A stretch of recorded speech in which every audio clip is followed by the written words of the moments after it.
ओम नमः सिद्धेभ्य।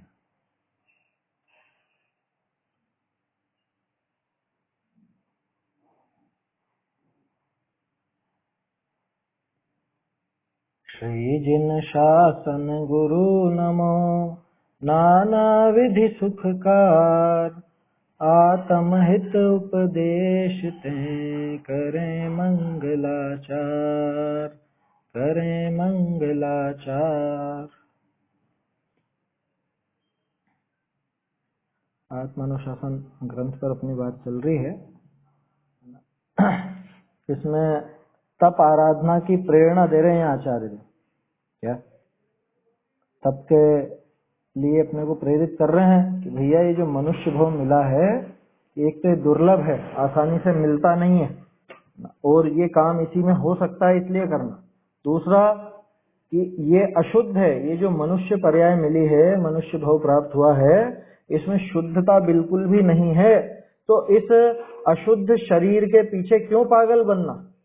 जो इतना अशुद्ध है, जिसमें अशुद्धता ही अशुद्धता भरी है, उसके पीछे पागल बन करके, उसके पीछे इतना मोहित होकर के क्यों अपनी तप संपत्ति को नष्ट करना, या क्यों तप को नहीं करना? तीसरा अप सुखम, यहाँ पे कोई विशेष सुख तो था नहीं ऐसा जो तो उसके पीछे तप से घबराता है। जो यहाँ पे दुख ही दुख भरा हुआ है, ऐसा साफ नजर आता है, तो उसे छोड़ के तप करने में कोई विशेष दुख तो होगा नहीं, इसलिए भी तप करना। चौथा कि अविदित मृत्यु समयम, कि जिसका मृत्यु का समय निश्चित नहीं है। निश्चित का मतलब अपने ज्ञान में नहीं है, निश्चित तो सब है, जिसके मृत्यु का समय अपने को ज्ञात नहीं है। सही शब्द तो यही है, निश्चित नहीं बोलना चाहिए। जिसके मृत्यु का समय अपने को ज्ञात नहीं है, अविदित है, आपको मालूम नहीं है कि कब मृत्यु आ जाए। देखे ना अपन ने कितने तो उदाहरण देखे, आचार्य देव ने उदाहरण दिया, ये जन्म और ये मरण, ऐसा जबड़ा, दो जबड़े हैं, ये जबड़ा कब बंद हो जाए मगरमच्छ का कुछ नहीं कहा जा सकता। जबड़ा बंद हुआ और ये खत्म हो गया जी, मतलब यहाँ से ट्रांसफर हो गया, ये पर्याय बदल गई। तो इसलिए भी तप कर लेना, मृत्यु का समय निश्चित नहीं है। और आखिरी क्या कहा था? अल्प परमायु, कि आयु के भरोसे मत बैठे रहना है कि इसकी जो उत्कृष्ट आयु है वो भी अत्यंत अल्प है, अत्यधिक कम है, कोई ज्यादा नहीं है। इसलिए कि बुढ़ापे में कर लेंगे या बाद में कर लेंगे, धर्म मार्ग में बाद में लग जाएंगे, ऐसा बिल्कुल भी नहीं करना है ना। इसलिए तप कर लेना। क्यों? कि एक तो ये मनुष्य भव में ही ये तप हो सकता है, और दूसरी बात कि ये जो तप है ये मुक्ति प्राप्त कराने वाला है। इसलिए तत्तपः कार्यम, इसलिए वो तप ही करणीय है, करने लायक है। कल अपन ने बात करी थी इस संबंध में भी, है ना। और तात का कर्तव्य भी अपन ने देखा था कल। तात माने जो अपने रिश्तेदार हैं या जो अपने परिजन हैं, कि उनका क्या कर्तव्य है कि खुद भी धर्म में लगे, दूसरे को भी धर्म मार्ग में लगाए, अन्य को भी लगाए धर्म मार्ग में, यही कर्तव्य है। इसलिए कह रहे हैं तत्तपः कार्यम, कि वो तप ही कार्य है। अच्छा, उत्कृष्ट तप कौन सा? सबसे ऊंचा तप कौन सा? पढ़ा नहीं क्या अपन ने? स्वाध्याय परमम तपः, स्वाध्याय ही परम तप, अज्ञान प्रतिपक्षत्वात् स्वाध्याय परमम तपः। मुझे कहाँ की है ये, कहाँ का छंद है ध्यान? स्वाध्याय परमम तपः पहले बताया था ना मैंने, हरिवंश पुराण में। अभिषेक भाई, हरिवंश पुराण का है ये छंद, अज्ञान प्रतिपक्षत्वात् स्वाध्याय परमम तपः। अज्ञान का प्रतिपक्षी होने के कारण स्वाध्याय ही परम तप है, उत्कृष्ट तप है ना। वो छंद का नंबर वगैरह नोट तो कर रखा, मुझे बनी ध्यान नहीं रहा, ये तो सर्ग और छंद भी बताता। तो वो परम तप है, तो उस तप में लगो, कम से कम उस तप में तो लगे, है ना। बाहर में मुनि पना नहीं ले पा रहे हैं, तो कम से कम मुनि बनने की भावना जिससे बलवती हो, जिससे बढ़ती हो, और जिससे हम यहाँ पर आगे बढ़ सकें धर्म मार्ग में, मोक्ष मार्ग में आगे बढ़ सकें, ऐसा काम तो जरूर कर लेना चाहिए। चलिए, अर्थ और भावार्थ देखना अपने को। टोडरमल जी ने इसमें विशेष रूप से अच्छा विस्तृत भावार्थ दिया है।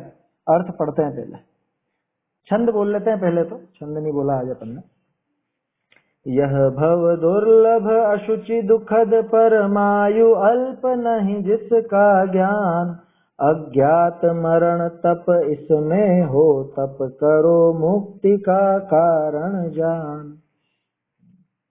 अर्थ, मनुष्य पर्याय है सो दुर्लभ है, अपवित्र है, सुख रहित है, मरण समय जाका न जानिए ऐसा है, उत्कृष्ट आयु भी जाका अल्प है ऐसा है। ये 5 बातें हो गई। फिर बहुरी तप है सो इस मनुष्य पर्याय विषय ही हो है, बहुरी मुक्ति है सो तप ही करी हो है, ताते मनुष्य पणो पाई तो को तप करना योग्य है। मतलब आचार्य देव ने ये युक्तियां दी हैं ये कि भाई ये 5 बातें तो इसमें विपरीत हैं, बिल्कुल क्या 5 बातें तो इस तरह से विपरीत हैं, पूरी तरह से इस मनुष्य पर्याय में विपरीतता लिए हुए हैं। फिर उसके अंदर विशेष बात ये कि तप इसी में हो सकता है। तो ये जाने कैसे इतनी कठिनता से अपने को ये प्राप्त हो गई है ना, ये मनुष्य पर्याय, और तप इसमें ही हो सकता है कि तो क्या करें, अरे और इस तप से ही मुक्ति हो सकती है,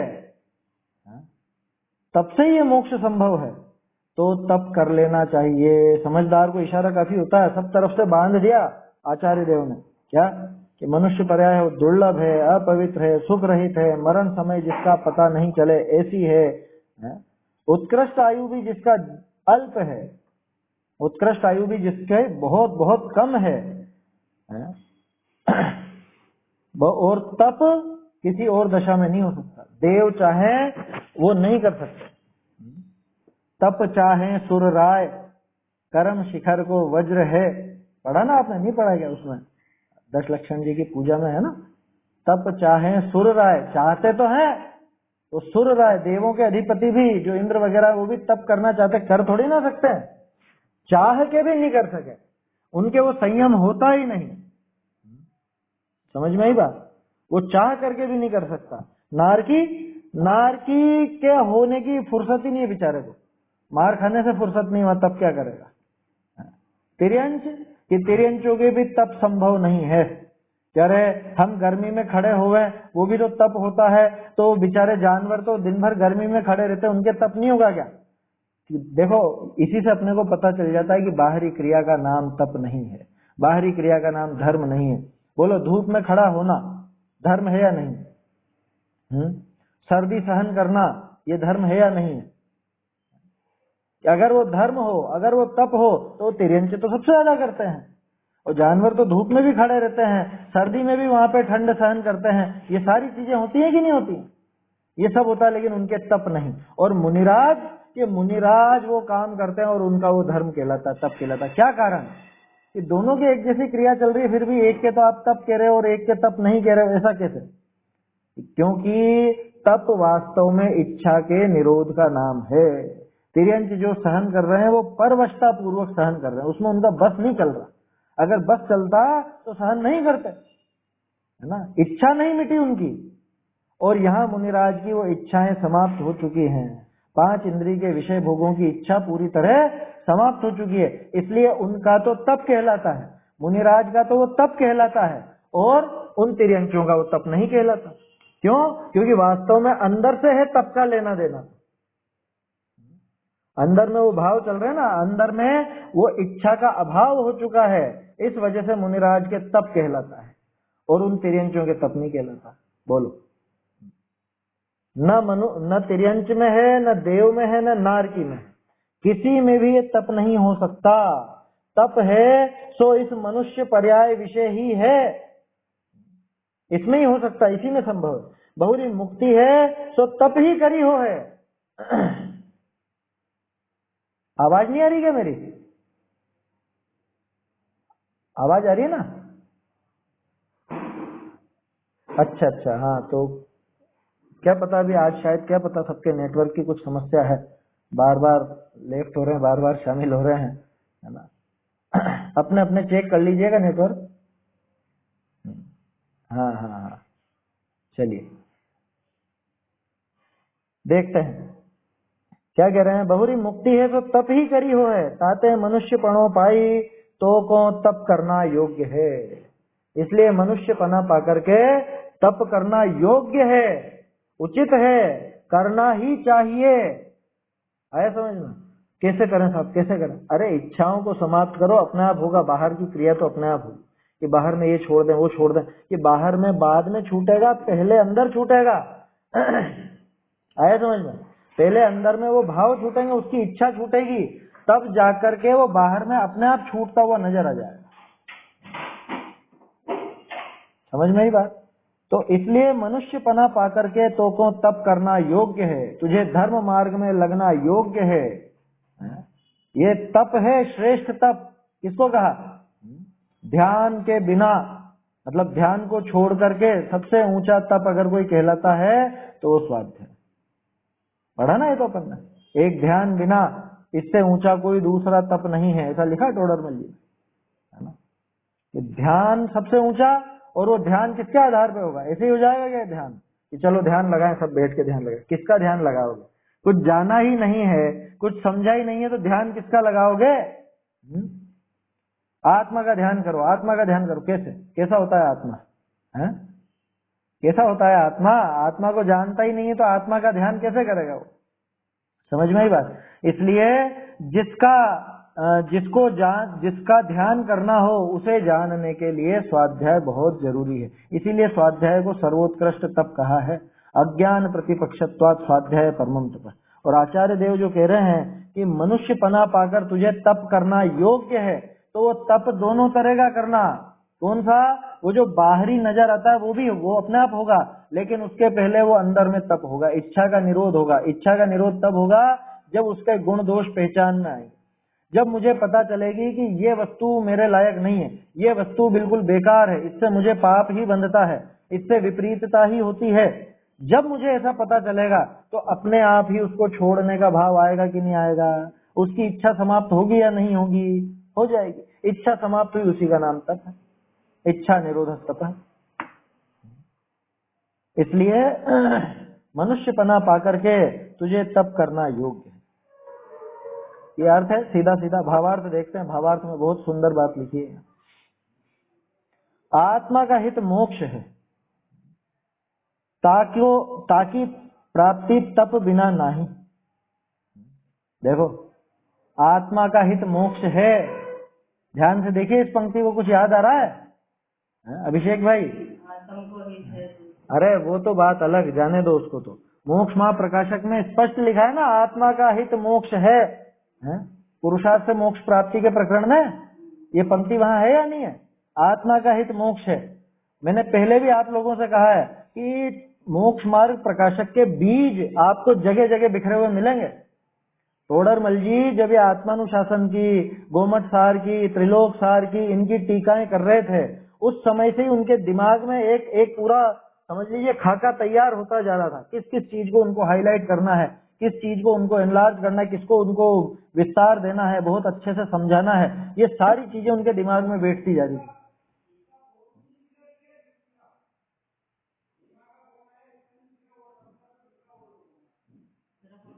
मेरी आवाज आ रही है ना बराबर?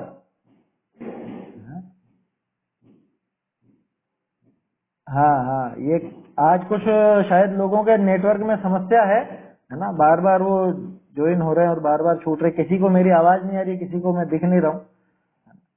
चलिए, अगर कोई ऐसी समस्या लगे, अगर आपको दिक्कत लगे तो बाद में YouTube पर ये व्यवस्थित चढ़ जाएगी, वहां पे भी आप देख सकेंगे। खैर, अपनी तो क्या बात चल रही थी कि आत्मा का हित मोक्ष है। बोलो, ये पंक्ति कैसे कैसे बैठी होगी टोडरमल जी के दिमाग में? ये यहाँ पे भी इन्होंने दी, और इसी चीज को और विस्तार से समझाया वहां पर। कहा? 9वें अधिकार में, पुरुषार्थ से मोक्ष प्राप्ति। ऐसे बहुत से प्रकरण अपन देख चुके हैं पहले, है ना। मेरा आप सबसे निवेदन है, जो लोग नोट करते हैं खास तौर पर, है ना, चाहो तो इस तरह की पंक्तियों पर निशान लगा करके अलग से आगे नोट लगा के रख लो। मोक्षमा प्रकाशक में भी ये है इस तरह से। तो अगर कभी आपको ऐसा ढूंढना हो कि मोक्षमा प्रकाशक की जो एक समझ लो रूपरेखा तैयार हुई, वो कहाँ से हुई होगी, कैसे कैसे वाक्य टोडरमल जी के दिमाग में पहले से बैठे होंगे, तो ऐसे वहां से आप निशान लगा करके ढूंढ सकते हैं। ये भी एक पंक्ति है, आत्मा का हित मोक्ष है। बिल्कुल एज इट इज ये कि ये रखी और इसका खुलासा किया है पूरा। टोडरमल जी ने जोर दिया इस बात पर कि भैया आत्मा का हित मोक्ष ही है। कि दिखने में तो एकदम सामान्य पंक्ति, कि विश्वास कहाँ आता है लोगों में। आत्मा का हित मोक्ष है, मेरा भला मोक्ष में है, ये कहाँ स्वीकार करते हैं? अभी तो और चीजों में स्वीकार कर रखा है ना, है? व्यापार धंधे में सुख है, व्यापार धंधे में मेरा हित है, बच्चों को कौन सी शिक्षा पहले देनी? अरे स्कूल की शिक्षा, स्कूल की शिक्षा में बच्चों का हित है, हैं? कहाँ लगता है कि मोक्ष है आत्मा का हित? तो क्या स्कूल नहीं भेजेगा? कि बात वो नहीं कर रहा हूं मैं कि स्कूल भेजना कि नहीं भेजना, प्राथमिकता क्या है आपके दिमाग में ये पता चलता है। मोक्ष को हित रूप माना कि नहीं माना? आत्मा का हित मोक्ष ही है, ऐसा भी लिखा है टोडरमल जी, आएगा आगे क्या? आत्मा का हित मोक्ष है। दिखने में बिल्कुल सीधी सी बात है कि लिख दिया, लेकिन लिख दिया और अपन पढ़ जाते हैं।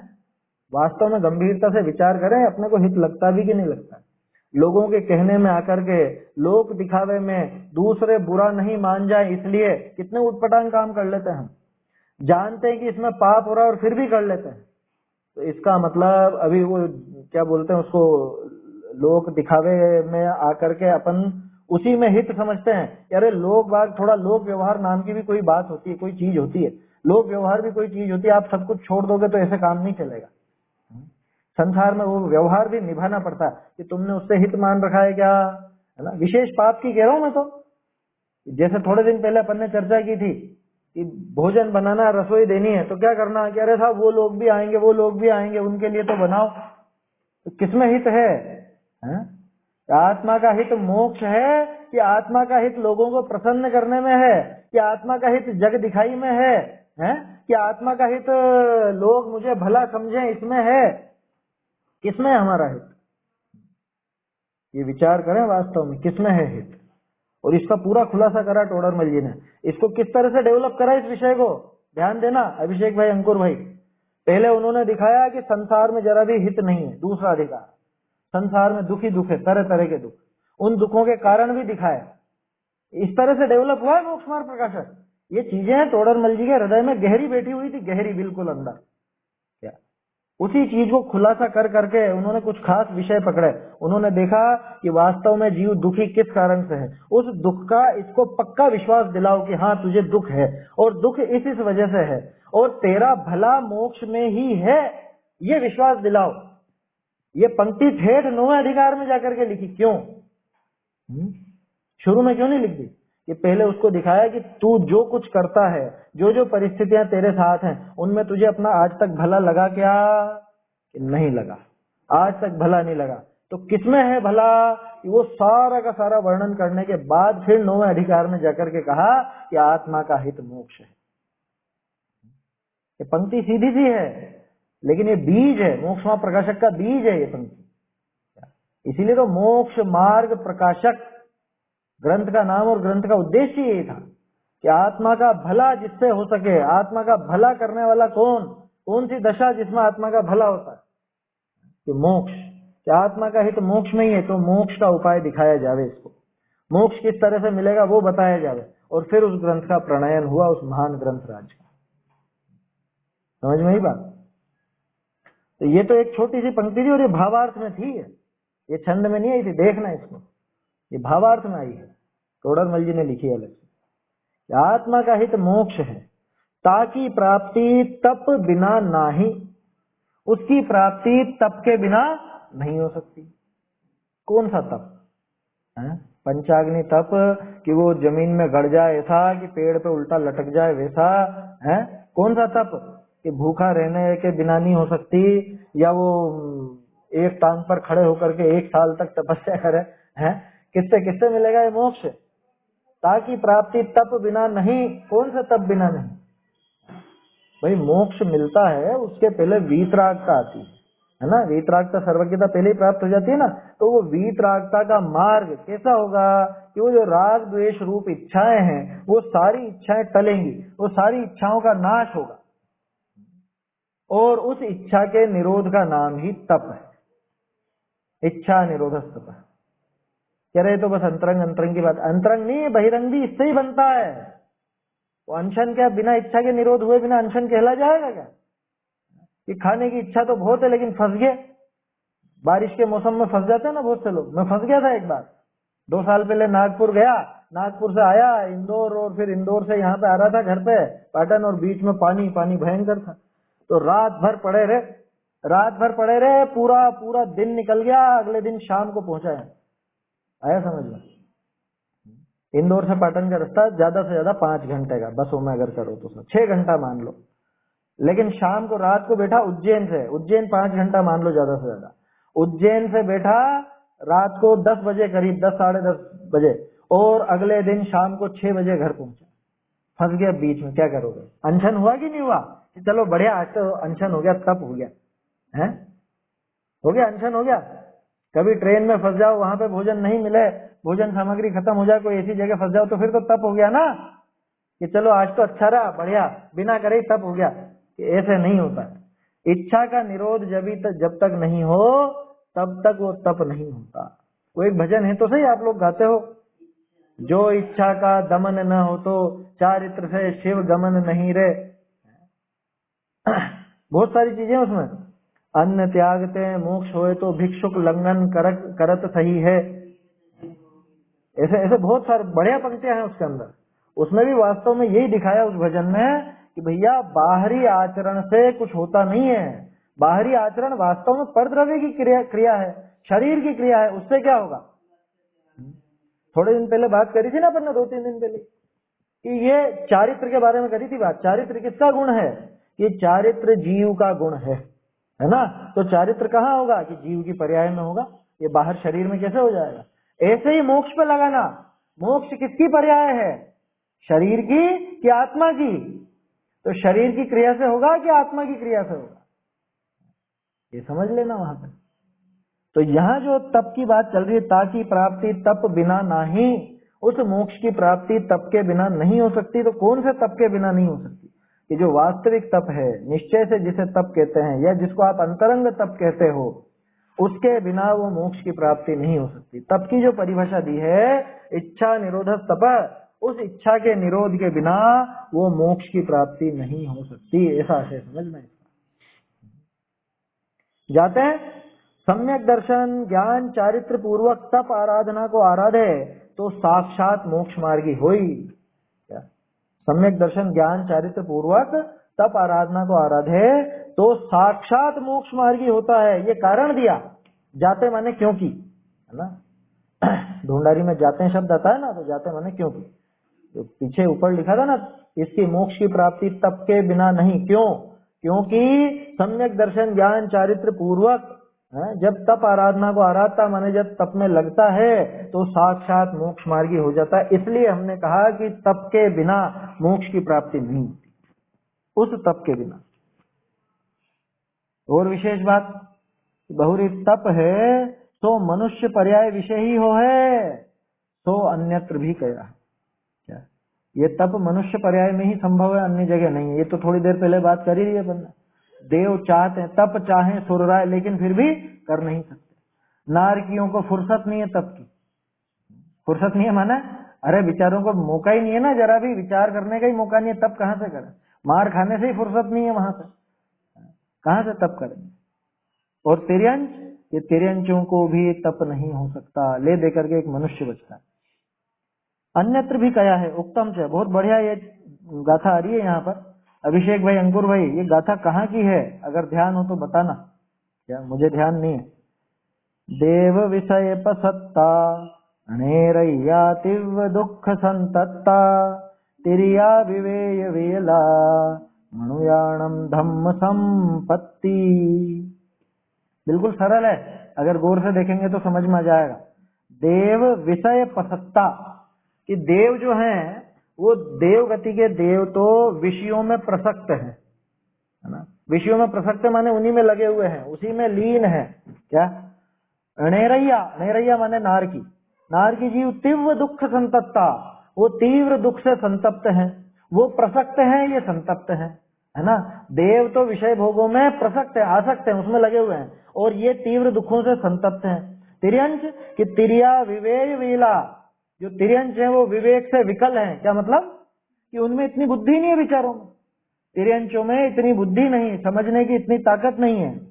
कौन बचा? मनुष्य। तो मनुयाणम धम्म संपत्ति, कि मनुष्यों को ही ये धर्म रूपी संपदा, धर्म संपत्ति प्राप्त हो सकती है। ऐसा छंद है। वास्तव में गाथा बहुत अच्छी है, समझने लायक है, सरल है वैसे तो, है ना। कहाँ की है लेकिन ये मालूम नहीं पड़ा, आए ध्यान तो बताइएगा। अच्छा, देखेंगे देखेंगे, उसमें ढूंढेंगे। अच्छा अच्छा, चलो देख लेंगे, तिलोय पन्नती में होगी तो अच्छी बात है वो तो। देखो तिलोय पन्नती, त्रिलोक सार, ये जो ग्रंथ है ना, इनका भी अपने को अगर समय हो अपने पास और थोड़ी बुद्धि हो तो अपने को अभ्यास करना चाहिए। खासकर युवा वर्ग से कह रहा हूँ, जो अभी 40 के अंदर हैं, 45 के अंदर समझ लो, 50 के अंदर समझ लो, जैसा समय हो, जैसी बुद्धि हो, उस अनुसार अभ्यास करना चाहिए। क्योंकि ज्यादातर लोग इनसे क्यों बचते हैं, कह रहे हैं करना नियोग का विषय नहीं, इनमें बहुत सी जगह आपको प्रेरणा मिलेगी, जबरदस्त प्रेरणा। जैसे ये छंद है, अगर ये वास्तव में तिलोय पन्नती का है तो आप देखो ना, ये प्रेरणा ही तो दे रहे हैं यहाँ पे कि धर्म संपत्ति किसको प्राप्त होती है, कि मनुष्य को, कि तू मनुष्य बना है तो ये काम कर ले भैया। ये मौका बार बार मिलने वाला नहीं है। ऐसे ही मैंने पहले भी शायद आप लोगों को बताया था। हाँ,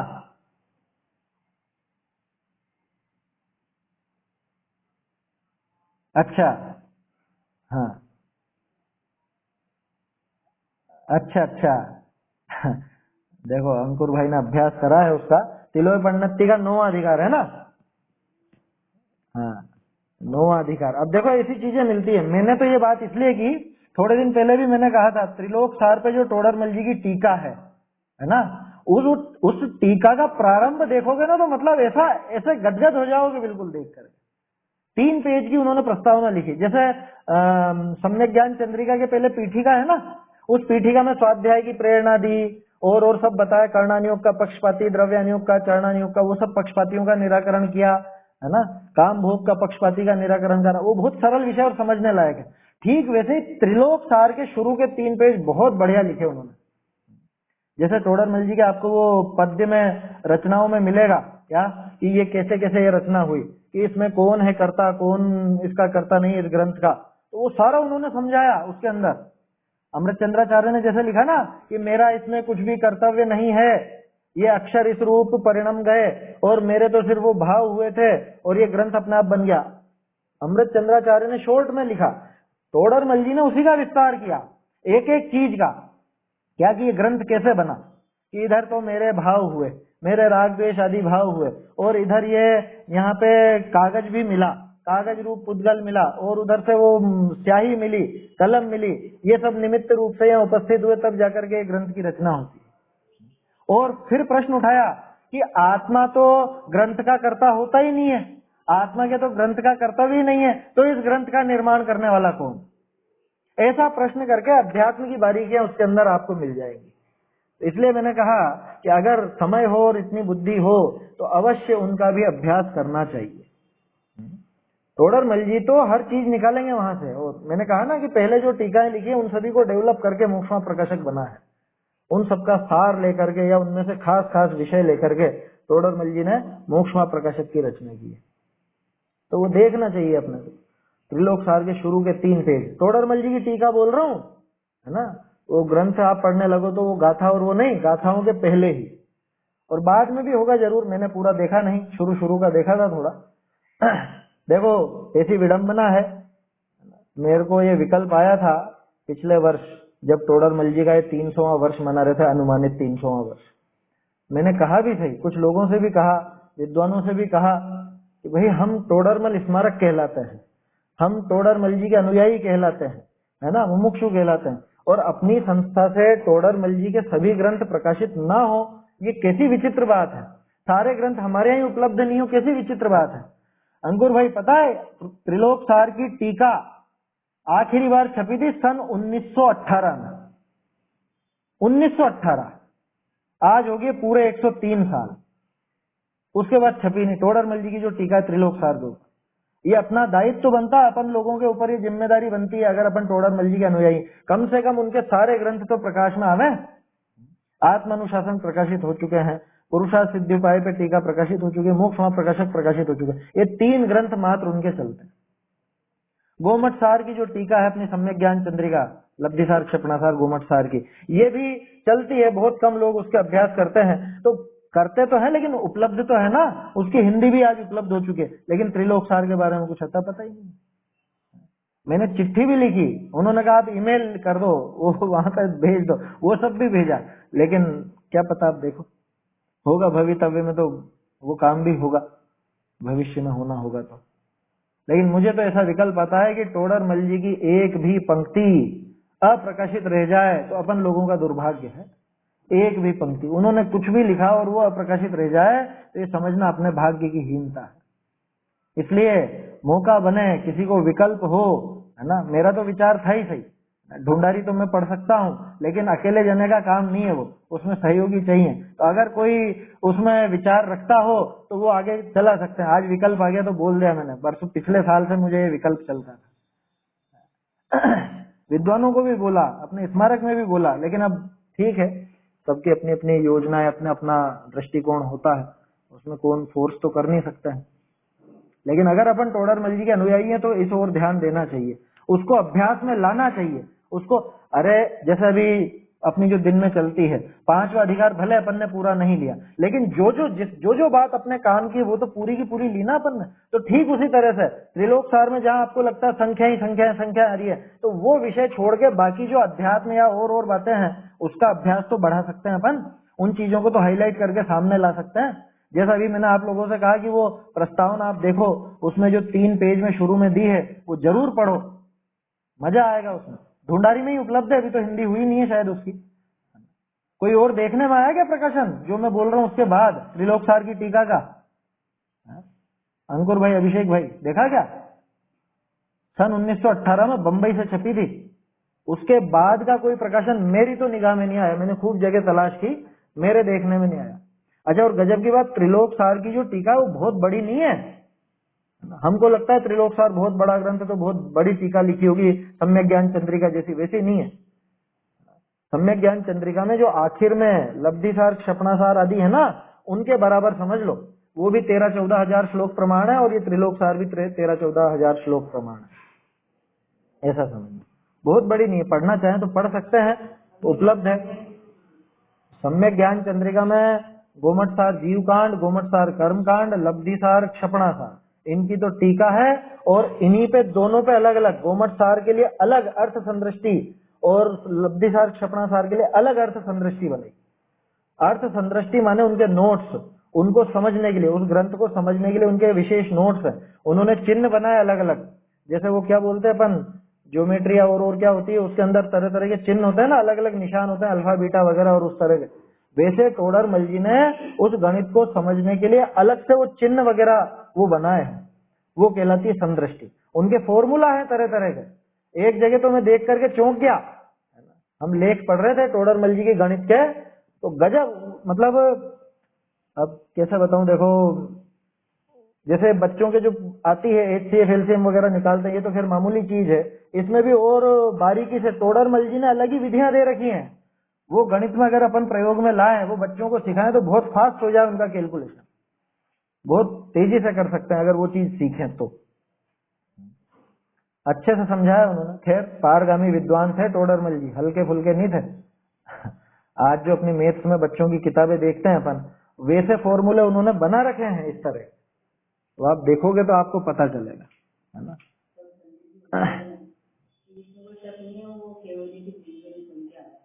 उसमें कोई बड़ी बात नहीं है ना, वो कोई विशेष बात नहीं है। केवल ज्ञानी भगवान की दिव्य ध्वनि वो सुन करके आए हो, कोई बड़ी बात नहीं उसके अंदर। अरे अपन ही सुन के आए कई बार, है ना। तो जब अपने में तो जरा सा भी कुछ भी ज्ञान नहीं है, टोडरमल जी तो ऐसे गजब के विशेषज्ञ थे, गजब के हर चीज के, तो उनको वो दिव्य ज्ञान मिला, उसमें कोई बड़ी बात नहीं, कोई आश्चर्य की बात नहीं है ना। मुझे तो उसमें भी आश्चर्य नहीं लगता, जो पहले मान्यता चलती थी ना 27 साल वाली, उसमें भी मुझे कोई आश्चर्य नहीं लगता। क्यों नहीं लगता कि 14 साल में कोई इतना कर सकता है? कि 14 साल में रहस्यपूर्ण चिट्ठी लिख दी क्या उन्होंने? ऐसा प्रश्न उठाते हैं लोग कि क्यों नहीं लिख सकता। आजकल के बच्चे देखो ना आप, 10-10 साल के बच्चे, 8-8, 9-9 साल के बच्चे, जब वो समयसार कलश पूरे के पूरे याद कर सकते हैं, उसका अर्थ समझ सकते हैं, तो टोडरमल जी तो उनसे बहुत विशेष थे ना, उसमें कोई बड़ी बात नहीं है। आज अगर आप देखें, आप अपने छोटे बच्चों को स्वाध्यायी बनाए, उनको नियमित स्वाध्याय में बिठाए, वो आसानी से समझने लग जाता है, बहुत जल्दी समझते हैं। मैंने तो देखा है ऐसे ऐसे बच्चों को, समझ में आई बात। तो इसलिए कोई, मुझे तो उसमें भी आश्चर्य नहीं लगता। हालांकि रायमल जी की जो एक कुछ प्रमाण मिलता है रायमल जी का, कि शायद उनका भक्तावत शाह का जो ब्रह्म विलास है, उसके अनुसार वो 47 वर्ष की आयु लिखी है तो ठीक है, उसमें भी दिक्कत नहीं। लेकिन जो 27 की भी मानते तो मुझे कोई आश्चर्य नहीं होता उसके अंदर, कोई बड़ी बात नहीं है उस उम्र में वो सब लिख देना, है ना। जब इतने महान विचक्षण पुरुष हैं, अरे पहले 15-16 साल के बड़े बड़े करोड़पति व्यापारी हो जाते थे पहले के जमाने में, जब 11-12 साल की उम्र में शादियां हो जाती थी। बनारसी दास जी ने 11 साल की उम्र में तो उनकी सगाई हो गई थी, और उसके पहले ही वो कविता वगैरह सब लिखने लग गए थे उच्च श्रेणी की। तो उसमें कोई आश्चर्य की बात नहीं है, अगर 27 वर्ष भी उनकी आयु माने तो भी कोई बहुत अतिशयोक्ति वाली बात नहीं है ना। खैर अपने को उस पचड़े में नहीं पड़ना कि 27 थी कि 47 थी, उससे फर्क भी नहीं पड़ता, है ना। उन्होंने क्या दिया है, उनका क्या प्रदेय है, ये है गजब की चीज, और ये अपनाने लायक है अपने। चलिए देखते हैं अपन तो इस टीका का क्या अर्थ करा। देव तो विषयाशक्त, अर नार की तीव्र दुख करी तप्तायमान, अर तिर्यंच विवेक रहे, ताते मनुष्य ही के धर्म की प्राप्ति है। गाथा बिल्कुल स्पष्ट है, सीधी सी है ना। ढूंढेंगे अपन, शायद हो सकता है तिलोय पंडित की ही गाथा हो, अंकुर भाई ने बताया। तो देव तो भले देव विषयासक्त हैं, विषयों में विषय भोगों में ऐसे लीन हो जाते हैं कि नया सम्यक तो प्राप्त करना तो छोड़ो, पिछला भी छूट जाता है। इसीलिए तो अमृत चंद्राचार्य ने लिखा महादुख संकट निकट है। क्यों लिखा उन्होंने महादुख संकट निकट है? वो इसलिए लिखा कि यहाँ तीन कषाय चौकड़ी के अभाव रूप जो शुद्धता थी, वो जो आनंद था, यहाँ हम उसका रसपान करते हैं। अरे साहब मजे में तो हो बिल्कुल आराम से, क्या दिक्कत है कि अरे ये मजा अब छूटने वाला है, ये आनंद अब समाप्त होने वाला है। क्यों? कि वहां पे तीन कषाय चौकड़ी का उदय रहेगा, यहाँ तीन कषाय चौकड़ी का अभाव था, यहाँ आनंद था, वहां पे उतनी व्याकुलता खड़ी हो जाएगी, आकुलता खड़ी हो जाएगी, वो दुख सामने आ जाएगा कि बस एक कषाय चौकड़ी का तो अभाव रहेगा ना। अरे भरोसा नहीं, वहां पे विषय भोगों में रम करके कदाचित वो पिछला सम्यक दर्शन भी छूट जाए तो वो खतरा उनको नजर आया। इसलिए उन्होंने लिखा महादुख संकट निकट है। आया समझ में? ये कारण है महादुख संकट का। अरे वहां क्या तकलीफ है, वहां आराम से आप अकृत्रिम चैत्यालय में जाना और यूं करना वो करना। कितने देव जाते हैं बताओ? कितने देव जाते हैं? यहाँ से तुलना करके देख लो ना, यहाँ जितने जैन हैं उनमें से कितने स्वाध्याय करते हैं, बस उसी अनुपात में समझ लेना है। बल्कि ये तो फिर भी ज्यादा है, यूं समझना जितने भी मनुष्य हैं उन मनुष्यों में से कितने लोग अपने आत्मा को समझने का प्रयास करते हैं, स्वाध्याय आदि करते हैं, उसी अनुपात में समझना कि वहां देवों में से कितने लोग वो अकृत्रिम चैत्यालय वगैरह जाते होंगे या कितना थोड़ा बहुत वो शुभ करते होंगे। अरे विषय भोगों में लगे बाद फुर्सत रहती है क्या किसी को? वहां पे उसमें लगे बाद क्या क्या फुर्सत रहती है? आपको कोई पारिवारिक कार्य आ जाए, मान लो शादी ब्याह हो, कोई मेहमान आ रहे हो घर में, सबसे पहले टाइम कहाँ से निकाला जाएगा, कौन सा समय काटा जाएगा सबसे पहले? क्या आज रहने दो स्वाध्याय, आज वो मेहमान आ रहे हैं अपने, आज दोस्त आ रहे हैं, आज रिश्तेदार आ रहे हैं, आज ये काम है, आज उनकी शादी में जाना है, आज उनकी बर्थडे में जाना है, इसलिए आज स्वाध्याय में नहीं आ पाए। मुझे वो प्रसंग बार बार याद आ जाता है, हमारे जब हम स्मारक में पढ़ते थे उस टाइम पर, अंकुर भाई, अभिषेक भाई याद होगा, शांति जी भाई साहब कहते थे ना, कोई विद्यार्थी शिविर के टाइम पर रिश्तेदार आ गए घर पे, और घर वाले आ गए, रिश्तेदार आ गए, और वो घूमने फिरने चला गया, क्लास में नहीं बैठा। फिर शांति जी पूछते, शांति जी माना हमारे शांति कुमार जी भाई साहब प्राचार्य हैं जो स्मारक के, वो पूछते क्यों भैया क्यों नहीं आए आज? कि वो घर वाले आए थे तो उनको बिरला मंदिर ले गए या वहां ले गए, बाजार घुमाने ले गए। उन्होंने कहा कि तुम्हारा कर्तव्य था तुम उनको भी यहाँ बिठाते, उनको यहाँ बिठाने के स्थान पर तुम खुद उनके साथ लग गए, उनका भी छोड़ा और खुद का भी छोड़ा। कर्तव्य क्या था? सुना कि नहीं सुना कभी उनके मुंह से, भाई साहब के मुंह से? कई बार सुनाते हैं वो इस तरह की बातें, और वो वास्तव में इस तरह से टोकते थे। देखा ना हमने तो लोगों को, मतलब विद्यार्थियों को इस तरह से टोकते हुए। वो प्रेरणा थी उनकी, वास्तव में बहुत प्रेरक व्यक्तित्व मिलते हैं देखो जीवन में। शांति जी थे वहां पे, शांति जी हैं मतलब अभी भी, अन्ना जी थे, अन्ना जी से भी बहुत प्रेरणा मिलती थी, बहुत लोग थे। देखिए, तो मैं तो क्या कह रहा हूं कि विषय भोगों में लगने के बाद याद नहीं रहता। अब वो जरा से उस विद्यार्थी के परिजन आ जाते हैं, दोस्त यार आ जाते हैं, या कोई और मिलने वाला आ जाता है, तो वो कक्षाएं छोड़ देते हैं। ऐसे अपने घर में कोई कार्यक्रम हो, किसी को खाने पर बुलाया हो, या कोई मेहमान आने वाले हो, शादी ब्याह का प्रसंग हो, तो सबसे पहले क्या कटेगा? स्वाध्याय रहने दो, आज स्वाध्याय छोड़। यही होता है ना। तो इसलिए आचार्य देव ने कहा कि देव तो विषयासक्त। वहां पे जब इसको जो पूरे 3 लोक में, 4 गतियों में जो भोग उपलब्ध नहीं होते वो भोग वहां मिलते हैं, उन भोगों में लगने के बाद किसको आत्मा की सुध आएगी? मतलब मुझको तो ऐसा लगता है कि यहाँ से जो सम्यक दर्शन प्राप्त जीव वहां जाते हैं, उनमें से आधे से ज्यादा का तो सम्यक दर्शन छूट ही जाता होगा। क्यों छूट जाता होगा? कि यहाँ सम्यक दर्शन का अभ्यास कितने दिन का था? यहाँ मुश्किल से 60, 70, 100 साल मान लो। वहां सागरों की आयु, वो सागरों तक कैसे चलेगा ये जरा सा अभ्यास? कैसे रहेगा? इसलिए आचार्य को लिखना पड़ा महादुख संकट निकट है। महादुख संकट निकट है, वास्तव में निकट है। वो विषय भोगों की जो बुद्धि चलती है, उसके बाद इसको कुछ भी सुध नहीं रहती, कुछ भी कछु क्या सुध बुध नाय रही है ऐसा बोलता है ना अपन आलोचना पाठ में, कुछ सुध बुध नहीं रहती। तो इसलिए कहा देव तो विषयासक्त और नार की तीव्र दुख करी तपतायमान। यहाँ जरा सा सिरदर्द होता है, जरा सा चोट लग जाए, थोड़ी सी बीमारी आ जाए, उसमें तो ऐसे आकुल व्याकुल हो जाते हैं कि क्यों भैया क्यों नहीं बैठे स्वाध्याय में? कह रहे कल माथा दुख रहा था, कह रहे कल पेट दुख रहा था, अरे चोट लग गई थी, अरे ऐसा हो गया वैसा हो गया। जरा से में तो हम सारा तत्व ज्ञान एक तरफ पटक देते हैं, तो वहां पे नरक में क्या कर लेगा फिर ये? देखो आज एक बहुत अच्छी बात सुनने को मिली है ना, वही पापा सुन रहे थे सुनील जी के में बहुत सी अच्छी बातें आ जाती है। कई बार विरक्त जीव है ना, विरक्त जीवों की विशेषता होती है, अपने को प्रेरणा दे जाते हैं वो। कई बार आती, पहले भी पढ़ी थी, शास्त्रों में भी आती है ये बात। विषय भोग में आप कितनी देर लगते हो? 5 मिनट, 10 मिनट, 1 घंटा, 1 दिन, है ना, लगा लो जितना भी लगाना हो, तो उतने समय, वो ज्यादा समय तो नहीं है। तो वो जो भोग का भाव है वो एक समय की पर्याय है, ठीक है ना। वो भोग का भाव तो जरा सी देर का, लेकिन उस भोग के भाव में जो कर्म बंधे वो बहुत लंबे समय तक दुखी करते। वो तो बता रहे थे कि शायद आत्मानुशासन में आगे ऐसा कुछ छंद वगैरह है क्या, हे मन तू इन विषय भोगों में मत रम, तू ये जो विषय भोगों में रमने का जो तेरा भाव होता है, ये भाव तो आकर के चला जाएगा, लेकिन इसके चक्कर में जो कर्म आकर के बैठ जाएंगे हमारे घर में, ये कर्म बरसों बरस पीड़ा देंगे, लंबे समय तक पीड़ा देने वाले हैं। भोग का भाव तो एक समय की पर्याय, वो तो थोड़ी देर में चला जाएगा, लेकिन वो जो कर्म बंधेगा उसके चक्कर में बहुत लंबे समय तक दुखी होना पड़ेगा। ऐसा गजब की, बहुत अच्छी लगी मुझे ये बात कि वास्तव में वो एक समय की पर्याय, उस एक समय की पर्याय के पीछे हम इतने पागल हो जाते हैं कि विवेक ही छोड़ देते, सारा विवेक भूल जाते हैं, सारा ज्ञान नष्ट हो जाता है, और आगे जो दुख आएगा वो सहन नहीं, वहां फिर सहन नहीं कर पाता, वहां परेशान हो जाता।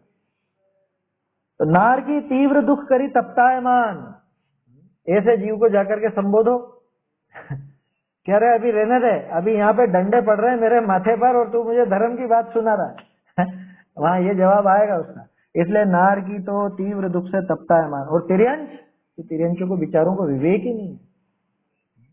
बोलो वो गाय सम्यक दर्शन भी ले ले गए तो भी उसको ये तक पता नहीं रहता ये आलू भक्ष्य की अभक्ष्य, उसको क्या मालूम पड़े बताओ? उसको पता चलेगा क्या?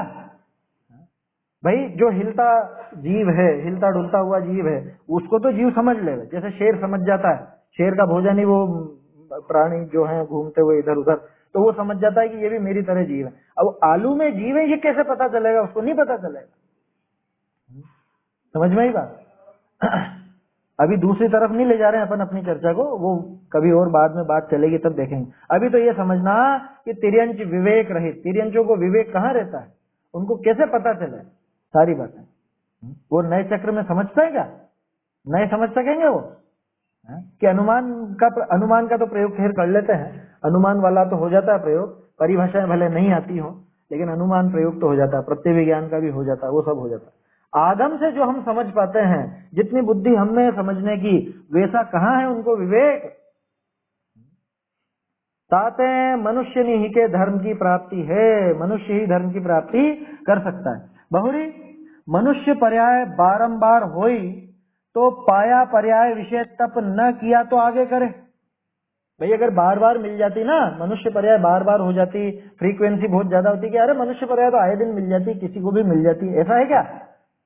अगर बारंबार होई तब तो पाया पर्याय विषय तप न किया तो आगे कर लेंगे, कोई बात नहीं, इस साल परीक्षा नहीं दे पाए अगले साल दे लेंगे, अभी 2 महीने बाद फिर परीक्षा दे देंगे, 3 महीने बाद फिर परीक्षा दे देंगे। ऐसा तो नहीं है ना सिस्टम। यहाँ कोई 10वीं में फेल हो जाए तो अगले साल फिर 10वीं की परीक्षा दे लेगा, हर साल आती है 10वीं की।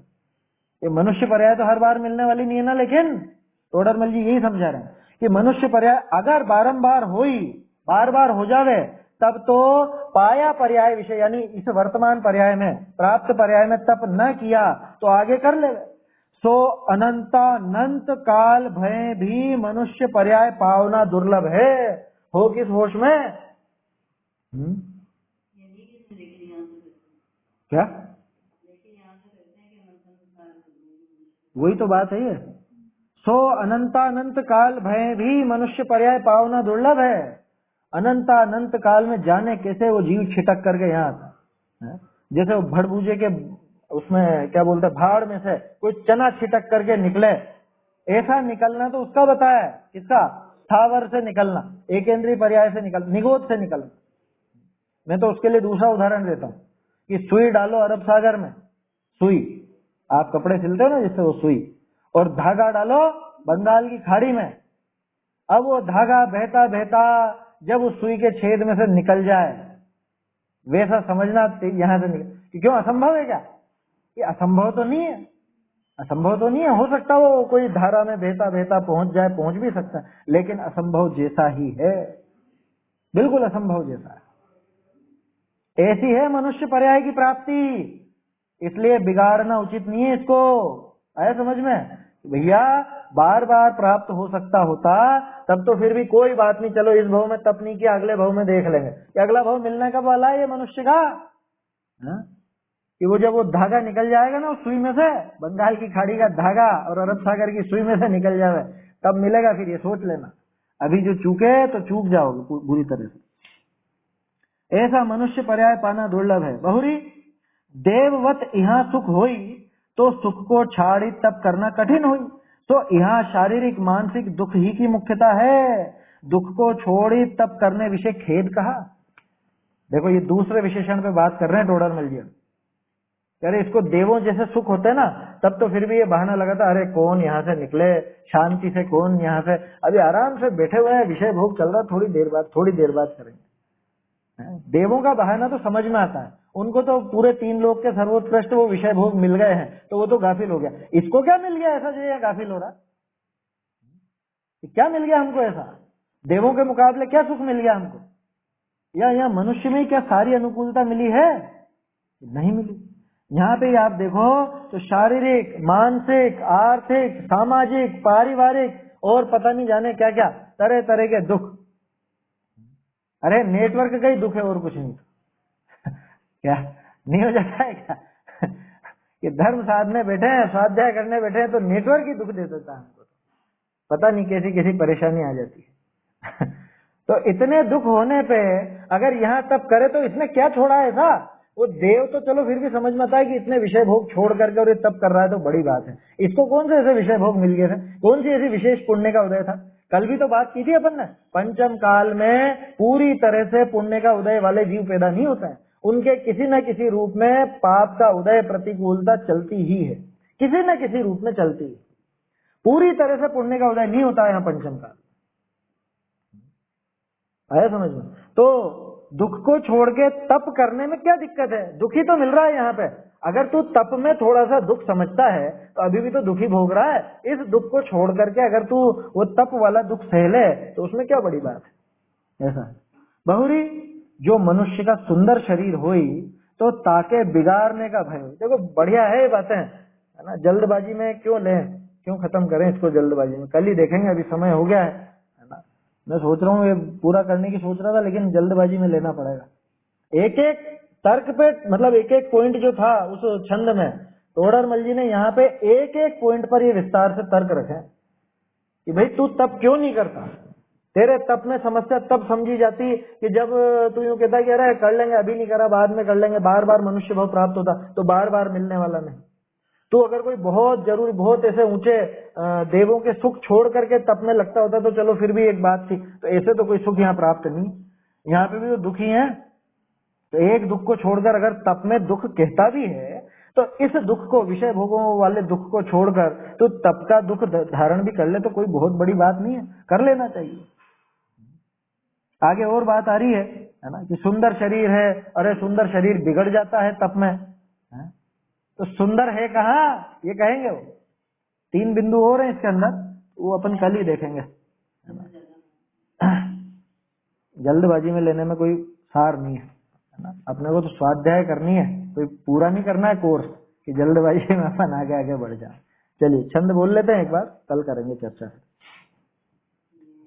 यह भव दुर्लभ अशुचि दुखद परमायु अल्प नहीं जिसका ज्ञान, अज्ञात मरण तप इसमें हो, तप करो मुक्ति का कारण जान।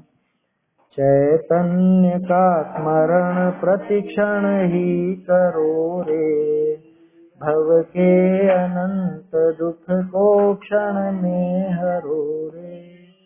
अक्षय अनंत निज सौख्य निधान पाओ, गाओ अरे नित इसी के गीत गाओ।